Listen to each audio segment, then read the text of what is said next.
Hi,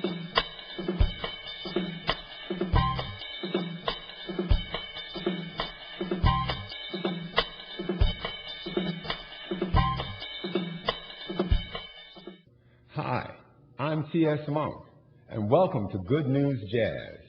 I'm a jazz artist. I'm the chairman of the Thelonious Monk Institute of Jazz. I'm the president of Thelonious Records, and I've been having a good time. I'm real excited because there's plenty of good news in jazz. First up, the Thelonious Monk Institute of Jazz. This is our 21st year, and so we're having our 21st competition next month out at the Kodak Theater in Hollywood. It's going to be real exciting. We're honoring Herbie Hancock. We're going to have people like Joni Mitchell and Sting, along with Wayne Shorter and Quincy Jones.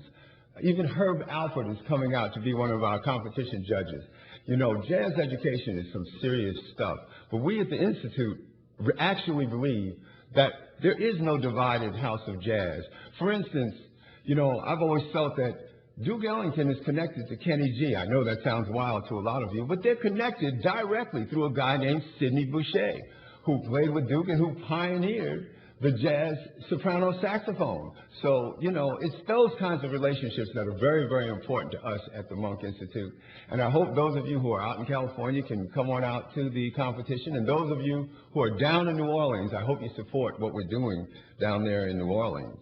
You know, it's very interesting. As a boy growing up, I had the honor and the privilege to live in the house with Thelonious Monk. It was, I cannot tell you how off the hook this really, really was, because the likes of Miles Davis, John Coltrane, Dizzy Gillespie, Max Roach, Art Blakey were all in the house on a regular basis. I saw these guys. In fact, I didn't even know anybody's name. It was a very, very interesting situation because I was allowed to be a little kid and run all over the place, and my father would just say things like, "Hey, Coltrane, you dig him? That's my son."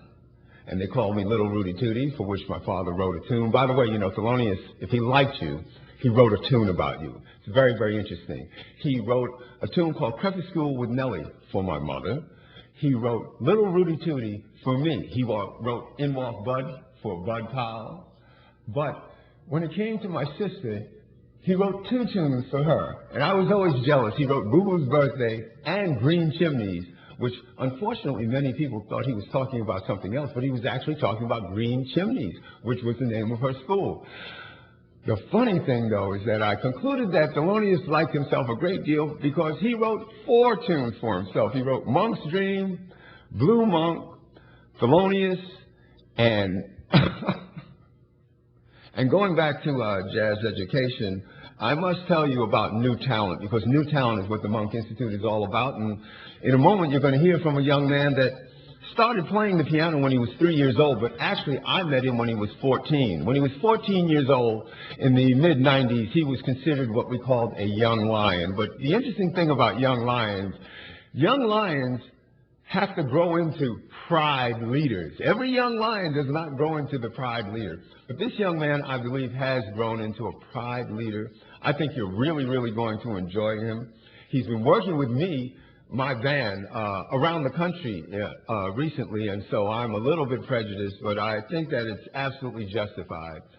So give a good, hard listen to this young man. His name is Sergio Salvatore.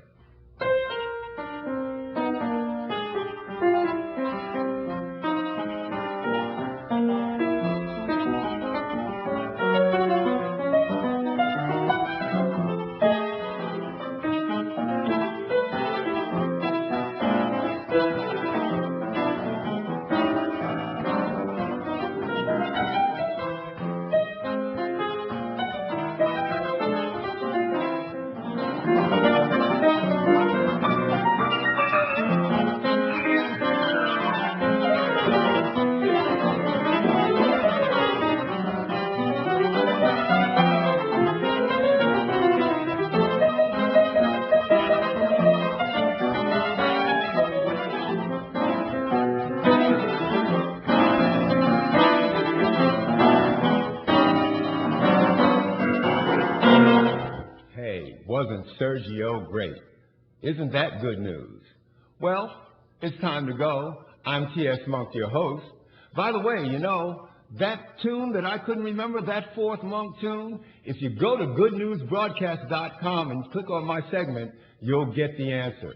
It's been great. You have a great day.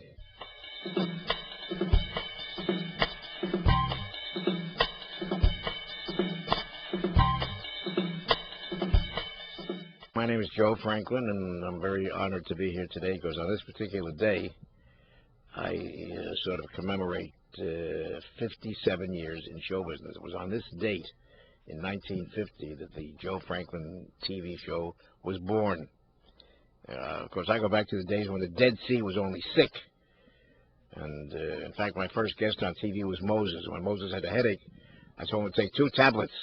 But on a really serious note, I was just doing a radio program. I was on WNEW, 11:30 a.m. on the dial, and my mentor was Martin Block. I was the record picker, the record chooser for a program called the Make Believe Ballroom. And Martin Block got me my own radio show on that station. Then one day the phone rings, and it was the management of WJZ TV, Channel 7, which nowadays, of course, is WABC TV. They said to me, Joe, we've been listening to you on the radio. We like your voice. We like your style. We like your personality. I said, well, how about I do a show of people talking, just talking, nose to nose, eyeball to eyeball? They said, Joe, you're out of your mind. You can't do a talk show on television. The word is television. You got to give them seltzer bottles. You got to give them pratfalls. You got to give them baggy pants. You got to give them burlesque skits. You can't just talk. I said, well, because rock and roll was just coming. I said, how about I do a show of kids dancing to records? I said, Joe, now we know you're out of your mind. Who's going to watch kids dance to records? So who comes along? Dick Clark becomes a billionaire. But I think I defied them, and I did what is known to this day as the world's first pure, organic, from the bones TV talk show. My first guest ever was a lady named Belle Baker, famous old-time vaudeville southern.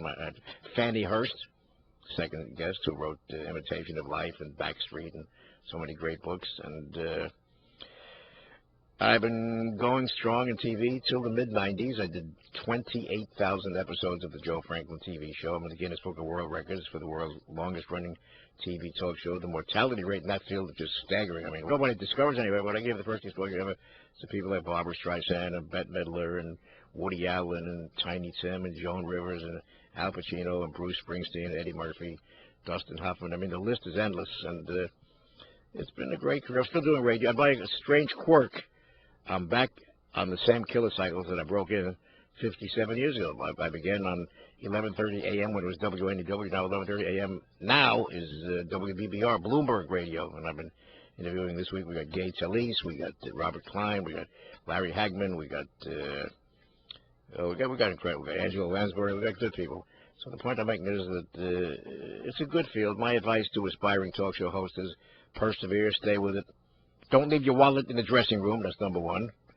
And don't bump into the furniture. And I guess you ask me what should be the motivation. The motivation should be your paycheck on Saturday. That should be your motivation. Your paycheck on Saturday. I've written my 26th or 20th. It was my first paperback book. It's called Joe Franklin's Great Entertainment Trivia Game. Kind of an interactive book. It's already sold 45,000 copies. And they're all in my house. No, I'm only kidding. But it's now in its 3rd printing. The first 2 printings were blurred. No, I'm being serious now. It's a big seller. I enjoy writing books. I'm doing one now called Growing Up with Radio, about my radio memories listening as a kid to Al Jolson, Eddie Cantor, Bob Hope, Jack Benny, and so forth. And I would like to say that it's been great. And Billy Crystal came to see me the other day, and Billy Crystal impersonated me for 4 years on Saturday Night Live. First time I saw Billy as Joe Franklin, I said, Billy, one of us is lousy. He got a kick out of that. I hope you're enjoying this. I hope you'll be watching. I'd like to be with you every week at this time. We'll play trivia. I'll ask questions. You'll give me the answers. And we'll have a back-and-forth Q&A session. The nostalgia boom is more booming now than ever, and we're going to make good use of it on this little segment of our program. And the good news is that I hope we'll be in touch, you and I, many, many times in this time spot. We'll go interactive back and forth. I'll do trivia. I'll do nostalgia. I'll do neuralgia. And the best is yet to come. That's on Frank Sinatra's tombstone, by the way. The last song that Frank ever sang in public was The Best Is Yet to Come. And that is on his tombstone. That's a real definite fact. Thank you, and let's keep in touch eternally.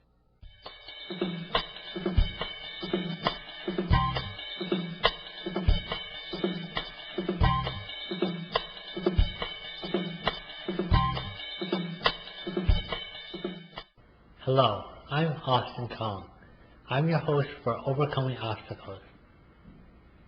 A few years ago, I suffered a major car accident, so I know what overcoming obstacles means. So, I know great news is just around the corner.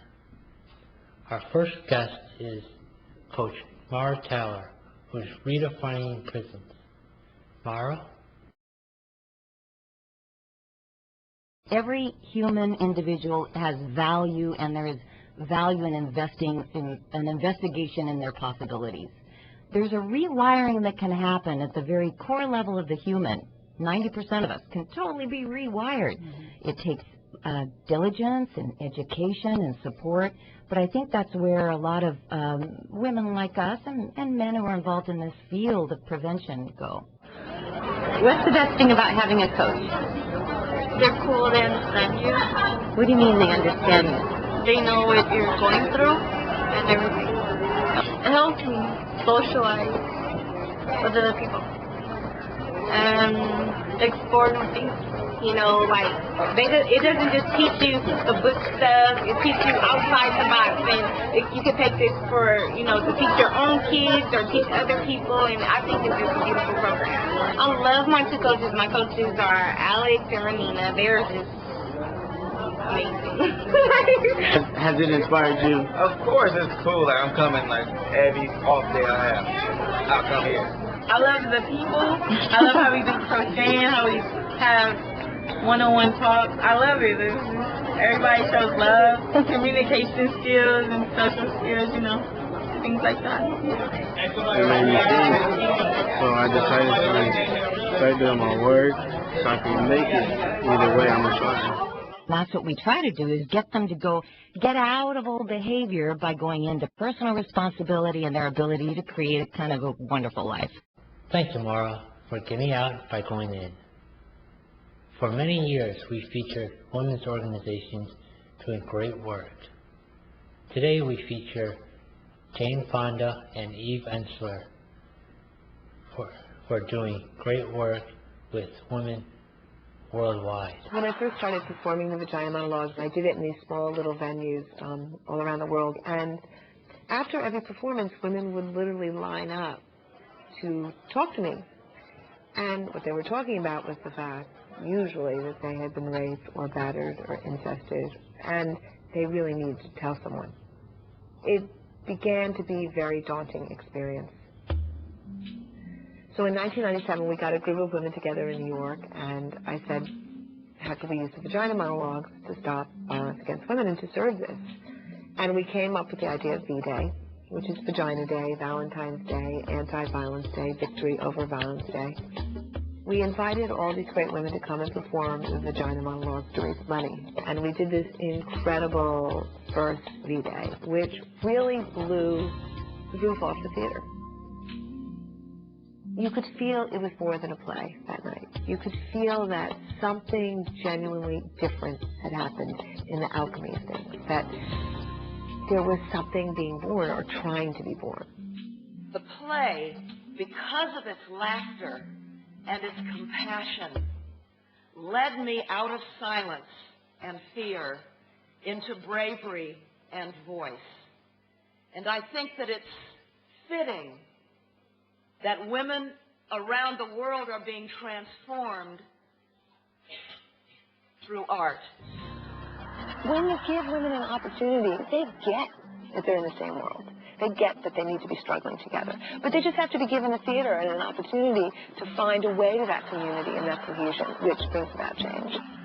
What we realized was we could actually launch a movement, that VDAY could in fact be a worldwide decision, energy, catalyst, determination to stop violence, not to manage violence, not to harbor violence, not to contain, but to end violence. That was actually possible. When you realize that 1 out of every 3 women on the planet, this is a UN statistic, will be raped or mutilated or beaten in her life, we are talking about the desecration of the primary resource of the planet. Fear and guilt are the 2 strongest weapons to take away your power and your spirit. And I think this is why it's so important for me to do this, because I come from that place and because I have come a long way of physical abuse, mental abuse, and spiritual abuse, which is the worst kind. Thank you, VDAY, for the work you do. Our last segment is with Judge Lynn Toller, who shares with us judicial and personal wisdom on how to deal with obstacles in your own life.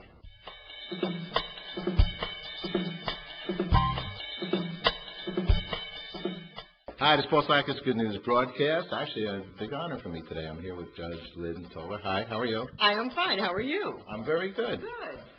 I'm not in court. Yes, that's always a good thing. No one likes to meet me professionally. I have a rule in the book that I've written, and it's a bunch of rules about just getting along, and one of them is watch your superlatives. If everything is horrendous or horrific or just everything is, your mood will follow your words. If you redefine what it is, if a marriage is unfortunate, the ex-wife was not right for you, you can teach yourself to be calm and more conciliatory about the woman of whom you speak. And my mother always says when someone says something bad about someone else, it says more about the speaker than it does about the person spoken about. And it doesn't mean she's consumed your life, she has become so important to you that she has damaged your psyche. You know, anger eats you up, not her. So it really does, it symbolizes your own weakness and your own sense of self. So at some point you said, I want her. That talks about your perception, what you wanted, your ability, and now if she's the devil incarnate, what were you thinking? Right. So, remember why you married her and say, these reasons were real, they were there, she's a good person, just not the person for me. Well, tell us about this book you mentioned earlier. The book is called My Mother's Rules, and My Mother's Rules is about, my mother, I believe, has an unusual emotional acuity. Most people just feel and then they do. My mother has the ability to think her way through how she feels, and she was able to take my father, who was bipolar and very hard to manage, deal with him, and then raise two reasonably well-adjusted daughters all at the same time. And I found when I got on the municipal court bench, whenever I said something to a defendant that changed his mind or at least made him think, it's not something that I learned in college or in law school, but it was something that she told me about how to think your way through how you feel, that I rephrased and told them. And I thought, well, what an excellent lesson for everybody if they could have the wisdom, her wisdom. So I wrote My Mother's Rules. I told her our history of our family, which is, it's a little bit sad in points, but it's kind of funny when you look at it, right? And how she got me, I used to hide in closets and wouldn't come out because it's too scary. And, I had my first nervous breakdown at 9. How she got me from hiding with coats and boots onto television, because of the emotional lessons that I learned. And after each chapter that I talk about my history and my background, I give you the rules that they teach you, that it learned how to look at things. Watch your superlatives. Don't tell, believe the lies that you tell other people, watch your sense of entitlement, that kind of thing. And it teaches you how not to be insulted. And it's called My Mother's Rules. I just took her way of thinking and put it in the form of rules.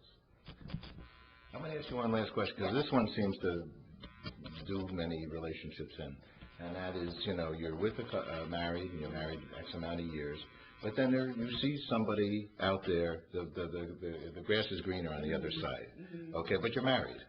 So, any thoughts in that regard? The only reason the grass is greener is because you're not required to cut his lawn. The grass is always greener when you don't have to do his laundry. The grass is always greener when he doesn't have to look at your bills and tell you about what you are spending. It's easy to cheat because the grass is greener because you don't have all the problems. He'll be just as much trouble as the one you got as soon as you get him in your house. So as soon as you understand that, then you should stick with the one you got, because you got to retrain the new one. Okay. Thanks.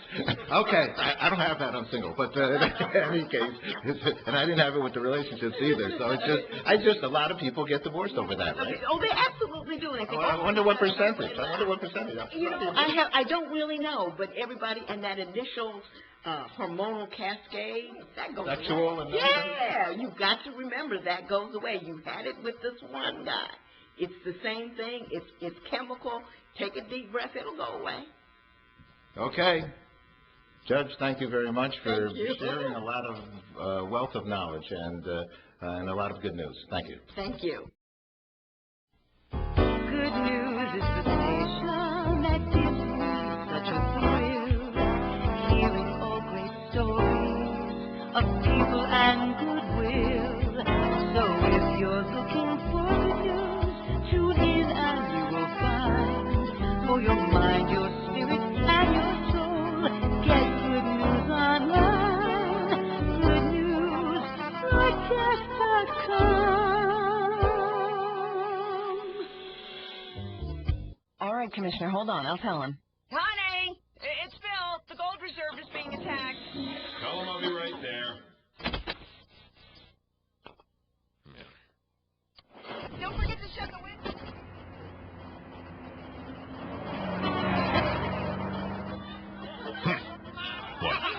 What? All right.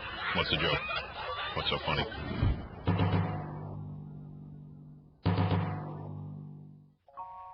Well, I hope you learned some good news. I know I did. I'd like to give you an idea of who's going to be on the program the rest of the week. Some of the guests as well as the hosts. We have guests from The Secret, many who have been on Good News for 10 years. Kehad Hosseini, author of The Kite Runner, who we interviewed the day the book came out, will also be on the show. In fact, I love the movie subtitle, There is a Way to Be Good Again. Stephen Covey from The 7 Habits will be speaking on the show. Michael Douglas, John Voight for the Children of Chernobyl. Lisa Gibbons, talking about Heart Cholesterol Month and using coaches to help. Getting Your Money's Worth with Judith West. Judith interviews weekly successful business people, including publisher of the magazine More, author Dick Morris, leading negotiator Jim Camp. We will show segments from the UN Peace Day concert that we produced with Jane Goodall and Marianne Williamson and Desmond Tutu, along with We the World. Original cast of Hair at a benefit. Our water show guest, Meryl Streep, with her movie A Quiet Revolution, Leonardo DiCaprio and his water movie, Jay-Z learning about water in Africa, and Robert Kennedy Jr. with The River Keepers. Former UN Secretary Kofi Annan and current Secretary Ban Ki-moon will be on Good News broadcast this week. Our Good News Africa program with the ambassador of Liberia's wife, Dawn Barnes, as the host, with Africa's first woman president. Good News Israel with the Batsheva Dance and Natalie Merchant. Chinese art at the Statue of Liberty. Dr. Amora dealing with children and parents. They go out to the Brooklyn Cyclones. Lucky them. Midge Woolsey will be speaking to Dr. Christine Northrup on women's issues. Dr. Stephen Holt, talk about natural medicine. Dr. Larry Dossi, integrative medicine. James Redfield, author of The Celestine Prophecy. Dr. Judy Kuryansky discusses relationships and sex. Ingrid Lemmy from the American Dream Show will share some of her guests' American dreams. Wolfgang Puck at the Atlanta Aquarium talking about water. We have a cute segment by Sam the Sea Lion as well in Orlando. The Wiki Watchy Mermaids. Former Vice President Al Gore and Robert De Niro at the International Emmys. And many people whose names you might never have heard of, but are doing good in the world. We have a special announcement now.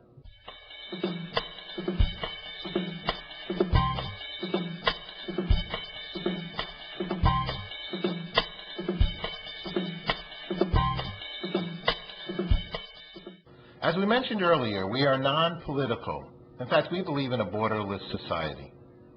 However, when we see leaders from different countries sitting down and talking and figuring out ways to have peaceful solutions from conflicts that are occurring, we're going to announce it on Good News broadcast. So recently, the President of America, of Israel, and of Palestine gathered together to have such conversations. We're optimistic that the conversations will become fruitful in the sense of a peaceful, harmonious way of life. It's one world, and every day that we're all living together in a kind, loving way is good news. Now let's go to Reed and Sonia. Reed Stowe and Sonia Ahmad are out at sea for 1,000 days. They're breaking the world's record. They've already gone over 200 days, and that makes them the longest sea voyagers ever in the history of the Earth. 1,000 days, now that's quite serious. Each week they will call into us and we will report on their latest discoveries and how it's going for them. After Reed and Sonia finish their piece on Good News, we're going to end the program with Claire Diab once again, going to do some yoga postures, okay? Now my suggestion to you is this: do not change your clothes, do not move unless you care to, but we believe that this will be a nice way for you to go into the rest of your evening, afternoon, morning, daytime, whenever you watch this. So today's a new day, a great day to do good things for yourself and for the world around you. Little small acts of goodness go a long, long way. Thanks for tuning in. Stay tuned for tomorrow, and we look forward to seeing you again. Thanks.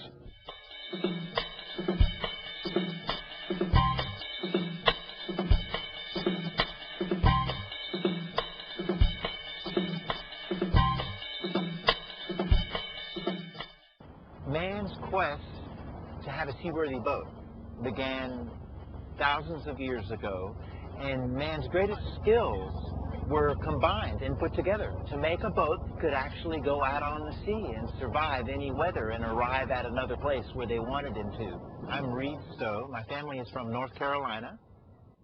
Sonia and I are preparing to go 1,000 days at sea without coming to shore or receiving supplies. This will be the longest non-stop sea voyage in history. Reed? Yes, hello, Carl. It's Reed and Sonia. Okay, great. Fantastic. How are you both? We're doing really fine. Yeah, everything's really good on board. This is day 200. Where are you approximately, or maybe exactly? Well, we're sort of in the middle of the South Atlantic Ocean, headed south, southeast, and then we're going to go around the Cape of Good Hope. You have a very positive attitude. You've had since the day I met you on the land. How do you have such a great positive attitude in life? I don't know. Life's just good. What's there to complain about? All right. Your photography is beautiful.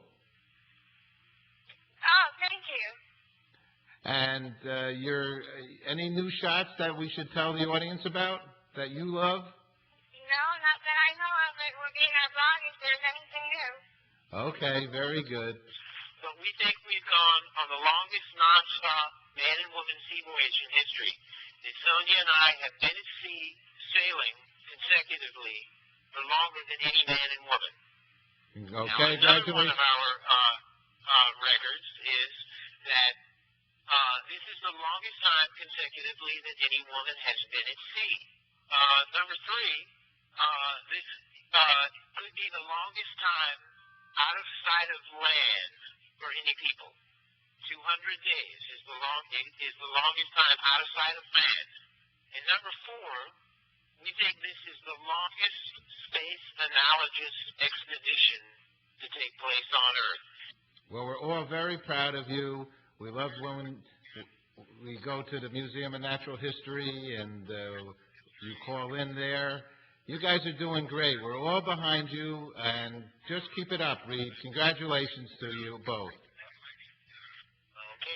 Thanks a lot, Paul. Okay, Reed. Take care. I'll be checking in next week. Please do. I love talking with you, and I'm always happy to hear such great news and how happy both of you are together. So we're going to start by centering ourselves with the breath.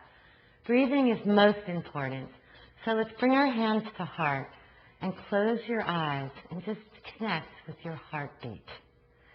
And gradually begin to deepen the breath, breathing in and out through your nostrils.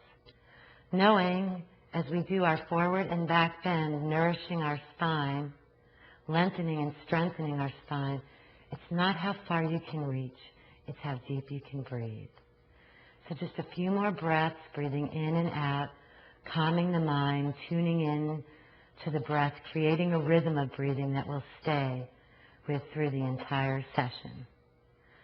So now, inhale and interlace your fingers, press your palms up, facing up towards the sky. And as you exhale, bring your hands behind your head and bring your elbows towards your thighs. This is a forward bend. Now inhale, back bend, strengthening the spine, reaching up. And then exhale, forward bend, lengthening the spine. So let's continue with this movement. Inhaling and exhaling, following the breath, nourishing our mind, body, and soul as we move gracefully and easily. And we'll do a few more, breathing in and breathing out, creating space for the essence of love and compassion to flow more easily to us and from us. And just one more time, inhaling up, exhaling down. And now inhale up, bring your hands to your heart and close your eyes. And again, connect with your heartbeat. Feel it. I know you can feel a difference. Your heart is stronger. Your spine is stronger. It is the heart center that love and compassion flows to us and from us.